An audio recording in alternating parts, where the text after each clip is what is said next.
Robbie Williams has addressed the tragic death of one of his fans at his concert in Sydney earlier this week, revealing that the accident has consumed his thoughts.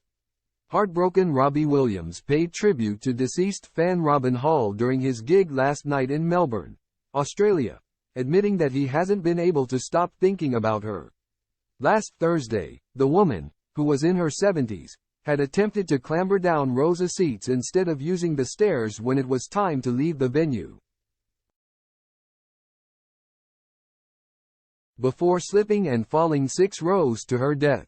Robbie initially made no comment about the accident, but on Wednesday, he dedicated his 26-year-old classic track Angels to Robin, and accompanied the ballad with a passionate tribute to the fan. "I heard the news, the tragic news this week that a fan died in an accident after the show in Sydney," he began. "I feel after all the years that I am you and you are me and we are each other when we come together, so when something happens like this it breaks my heart. I've been thinking about it an awful lot, and I thought about it all the way through the show tonight," he confessed. "I just want to give a big shout out and lots of love from me and my band to Robin and Robin's family. Let's all sing up. She was somebody just like you that came to the gig just like you did tonight. I think she deserves a big song and tonight this is for her." He then launched into Angels, as roars of approval rose from the crowd. After enduring horrific injuries to her head and face, Robin had received treatment in hospital, including being placed in an induced coma, but she sadly died 4 days later. This is Robbie's first Australian tour in 5 years and has seen him sell out venues of up to 40,000 fans per night.